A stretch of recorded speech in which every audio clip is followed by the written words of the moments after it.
안녕하세요. 화정입니다. 소박한 제 수필 낭독방을 찾아와 주시고 경청해 주셔서 고맙습니다. 잠시나마 마음의 산책길이 되시면 좋겠습니다. 이번 57번째 수필은 일광 구석탱이 그 집입니다. 사귀던 남자는 취업이 되었고 지방으로 발령이 났는데요. 아는 사람 하나 없는 그곳에 신혼살림을 차렸지요. 바닷가 작은 마을 일광이었습니다. 친정 아버지는 유배지라고 마땅찮아 하셨지만 바다와 해변과 강과 들판과 산이 있어 낭만적이었습니다. 그곳을 생각하면 젊음과 사랑의 향기가 느껴집니다. 그립습니다. 그 시간으로 되돌아가 봅니다. 들어보세요. 일광 구석탱이 그 집. 그는 한전에 취업이 되었고 첫 발령지가 고리 원자력 발전소였다. 그와 나는 한창 열애 중이었다. 서울에서 발령을 받은 사람들 6명과 함께 처음에는 일광의 임시 방편으로 방을 얻어 살았다. 그렇게 불편하게 살 바에야 결혼을 해서 살림을 차리는 편이 낫지 않겠느냐고 시어머니와 큰 시누이는 결혼을 서두르셨다. 2칸짜리 신혼방을 얻은 곳은 자연스레 일광이었다. 신혼살림을 싣고 오셨던 아버지는 마땅찮아 하셨다. 멀구나 멀어. 이렇게 시골 바닷가인 줄 몰랐네. 유배지로구나 유배. 섬이로구나 섬. 막내딸을 내려놓은 아버지는 그렇게 말씀하셨지만 사랑하는 사람 옆에 있는 나는 섬이 아니었다. 돌아가시는 아버지의 등이 오히려 섬이었다. 다음과 같은 글이 탄생하였다. 섬, 화정. 자식들이 몰려갔다가 몰려 나오는 날에 어머니는 섬이었다. 아버지는 섬이었다. 철썩 파도소리만 다녀가는 섬이 되셨다. 밤새워 노를 저어도 어릴 적 땅 따먹기 놀이처럼 다가갈 수 없는 땅이었다. 친척 하나 없는 일광 바닷가 구석에 막내딸 신혼살림 내려주고 서울로 돌아서던 아버지는 여기가 유배지인 거야? 섬인 거야?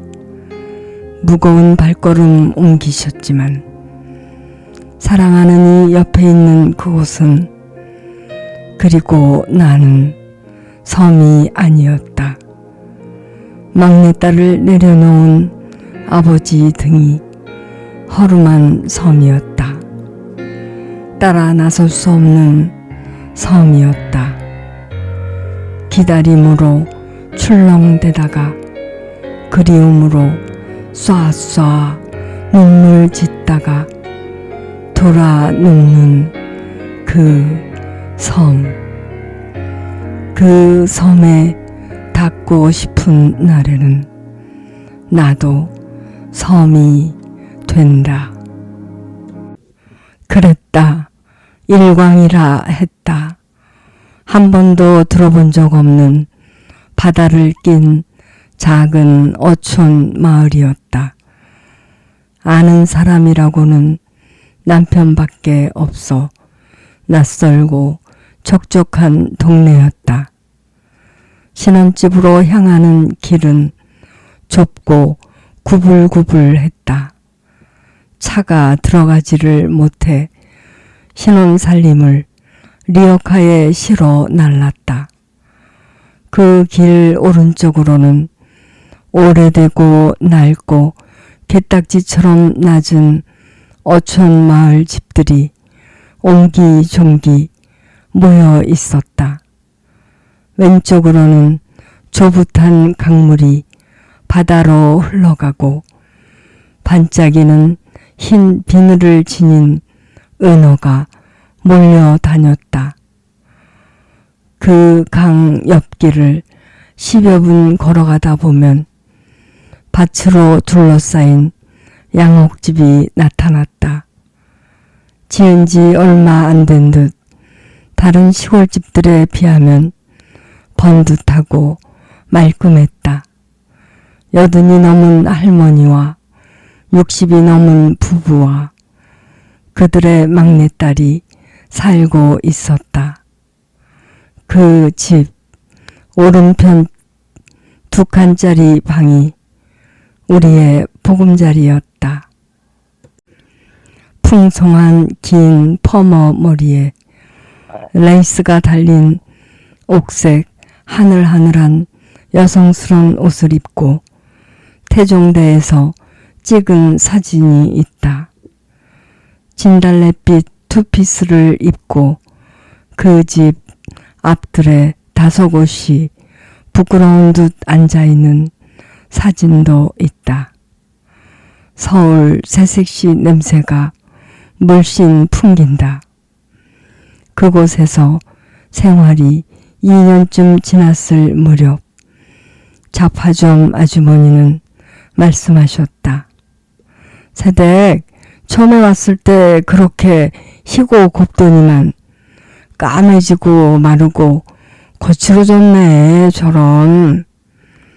바닷바람과 그곳의 물이 1차적 원인이었고 도와주는 사람 아무도 없는 곳에서 아이를 기르느라 힘들기도 했다.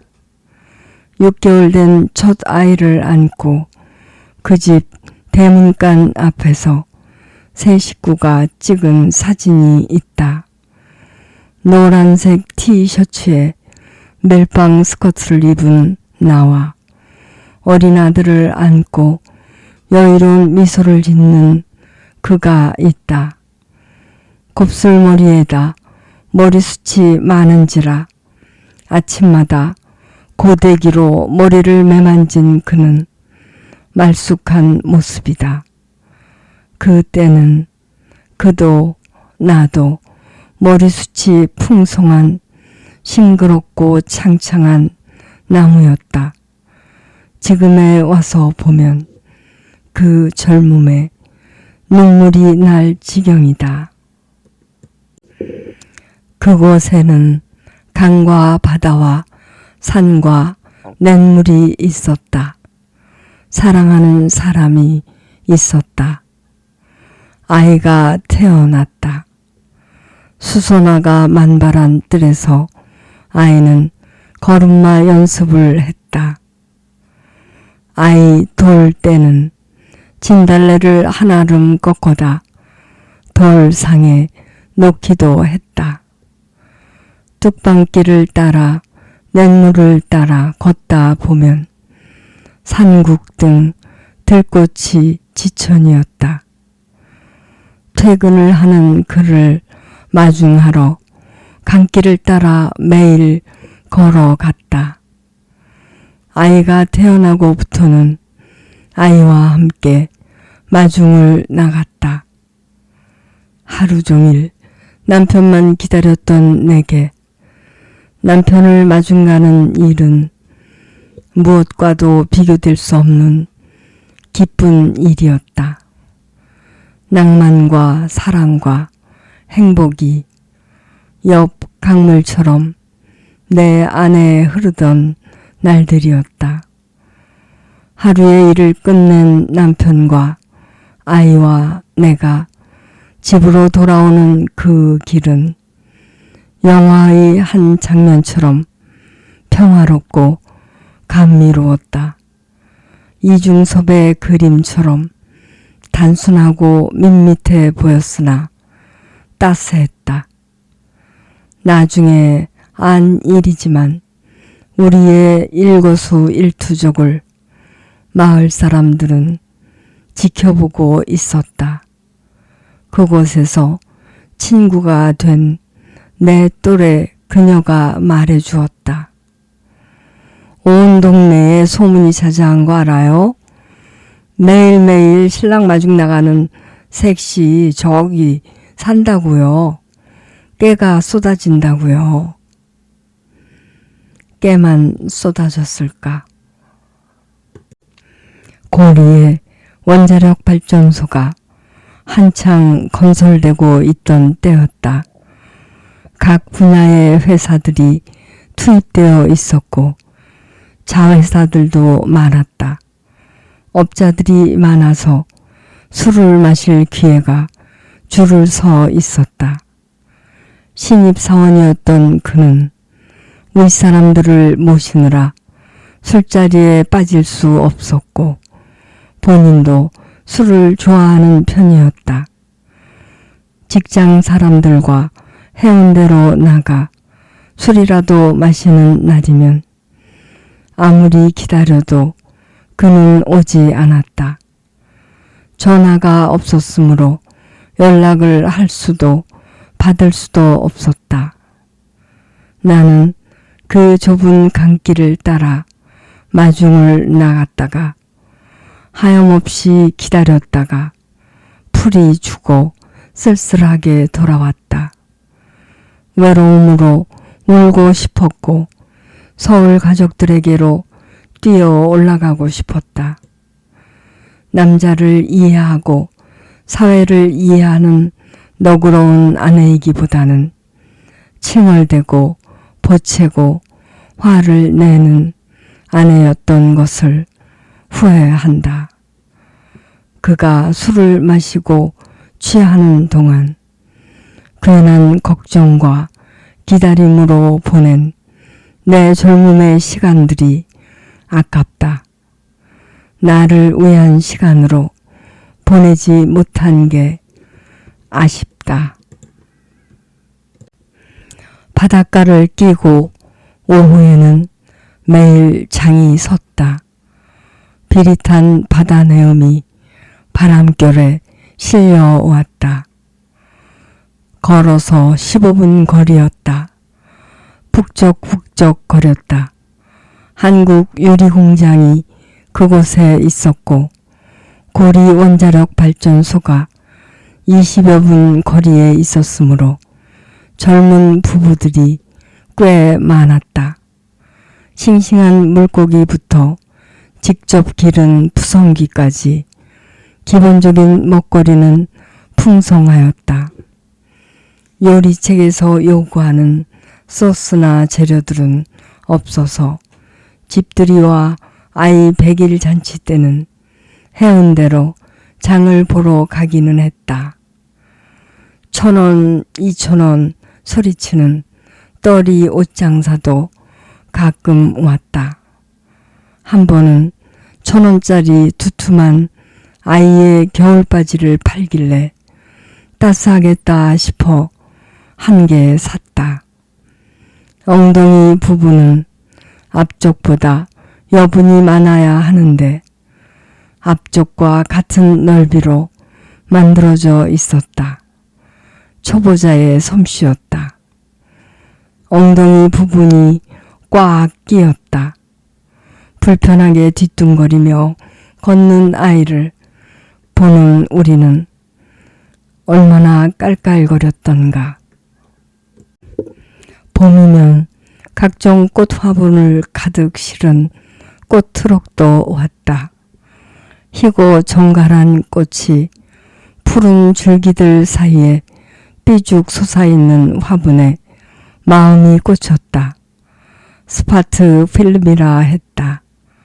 아이를 업고 있었으니 들고 갈 재간이 없는 무게였다. 첫눈에 반한 애인을 두고 온 것처럼 한참을 섭섭했고 아른거렸다. 아이를 재워놓고 결국은 다시 뛰어가 낑낑거리며 안고 왔다. 집안에 화분 하나 들여 놓았는데 내게는 값비싼 가구를 들여놓은 것보다 벅차고 기뻤다. 결혼을 하고 처음으로 마련한 화분이었다. 그런 만큼 정성을 들여서인가 잘 자랐고 꽃도 잘 피우고 옆쪽에서 새순도 잘 올라왔다. 고리를 거쳐 남창을 거쳐 울산을 거쳐 하남을 거쳐 서울로 이사 오는 동안 스파트 필름 화분은 이웃들에게 나눠주고도 5개가 남았다. 스파트 필름을 보면 꽃대가 긴 그 꽃처럼 그 시절을 향해 내 목도 길어진다. 집들이를 하게 되었는데 회사 사람들이 대거 몰려드는 바람에 주인집 아주머니께서 거실을 빌려주셨다. 새색시 노래 한번 들어보자고 손님들은 막무가내로 신청을 하였다. 당황한 나는 숫기도 없었지만 그나마 노래도 생각나지 않았다. 적당히 넘어가려 꾸물거렸지만 자꾸 박수를 쳤다. 시작을 외쳤다.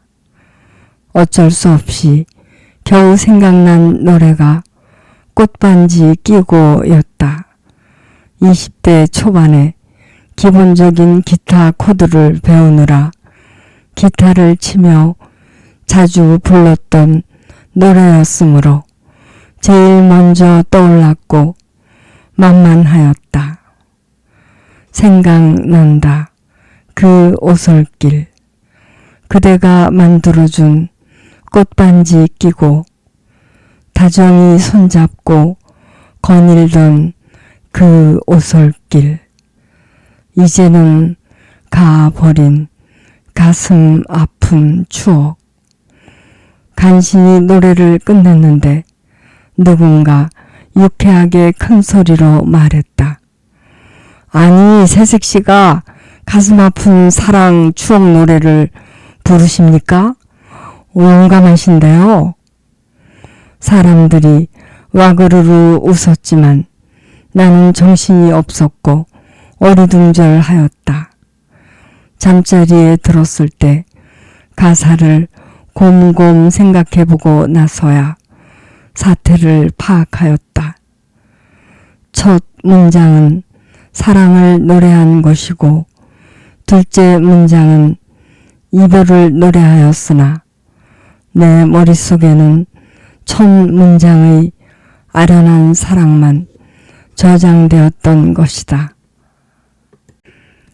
거실을 빌려주실 만큼 주인 아주머니와는 참으로 친하게 지냈다. 자신의 큰 며느리 흉을 볼 만큼이었다. 해운대에서 우연히 만났을 때는 손을 잡고 걸어가기도 했다.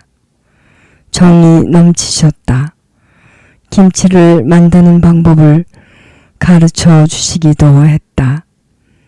직접 만든 걸쭉한 멸치액젓을 듬뿍 넣는 경상도식 김치였다. 내가 먹어오던 담백한 김치와는 맛이 달랐다. 제사를 지낼 때마다 한 보따리씩 많은 음식을 주셨다. 감사했지만 우리 입맛과는 너무도 달랐다. 솔직하게 입에 안 맞는다고 말할 수도 없고 안 받을 수도 없어 어두워지면 몰래 살금살금 강물에 버렸다. 버릴 때마다 나쁜 짓을 하는 사람처럼 가슴이 벌렁거렸다. 솔직하게 말해야 한다고 다짐은 하면서도 끝끝내 하지 못하였다. 팔순의 할머니는 또 어찌나 우리에게 관심이 많으셨던가. 뭐라도 있으면 그것을 비틀어지고 뭉툭해진 손바닥에 소중하게 올려 내게 주셨다. 자주 우리 방 쪽으로 오셨고 기웃거리셨으므로 주인집 아주머니 며느리에게 자주 혼인하고는 했다. 이런 일도 있었다.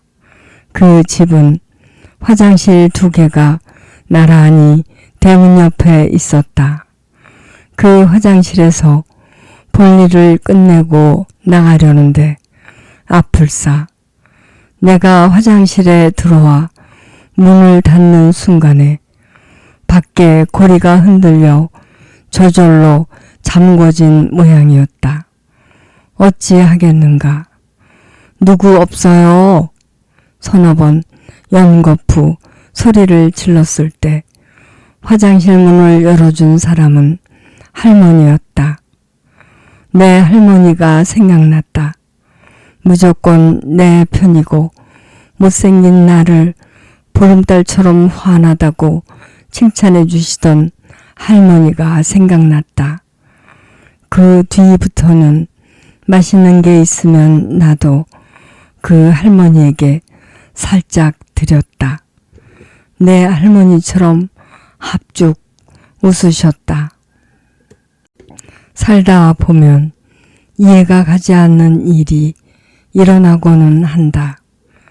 대문도 열어놓지 않은 어느 이른 아침이 그랬다. 아주머니와 아저씨는 마당개 텃밭 앞에서 이야기를 하고 계셨다.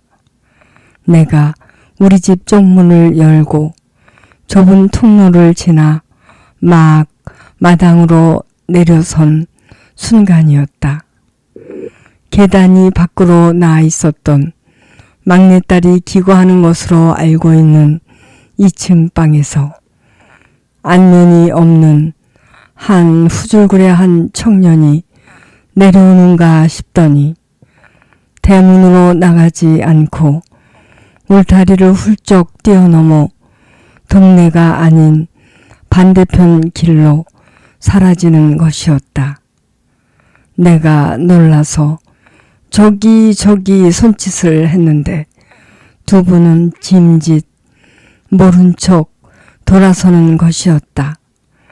모른 척 하고 싶어 하는 것이 분명하였다.